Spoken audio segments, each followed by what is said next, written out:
এমন রেসিপি না খেলে মিস করবেন। তো দেখে নিন পুরো রেসিপিটা। পরিমাণ মতো তেলে 2টি শুকনো মরিচ, 2টা তেজপাতা, হাফ কাপ পেঁয়াজ কুচি, 1 চিমটি জিরা, 1 কোয়া রসুন কুচি লাল করে ভেজে নিয়ে দিয়ে দেব ছোটো কাপের 1 কাপ পোলাওয়ের চাল, ছোটো কাপের হাফ কাপ মুগ ডাল ভাজা, 3 চামচ মসুরির ডাল।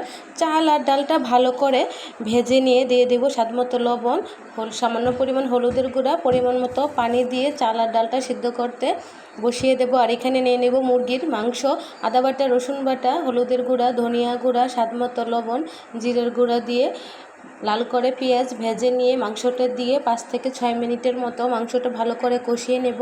এখন এই কষানো মাংসটা চাল আর ডালের মধ্যে দিয়ে দেব আর একটু উল্টে পাল্টে দেব। কম আঁচে এটা রান্না করে নেব। দিয়ে দেব ছোটো চামচের হাফ চামচ গরম মশলার গুঁড়া আর 2-3টা কাঁচামরিচ, ধনিয়া পাতা কুচি দিয়ে নামিয়ে নেব।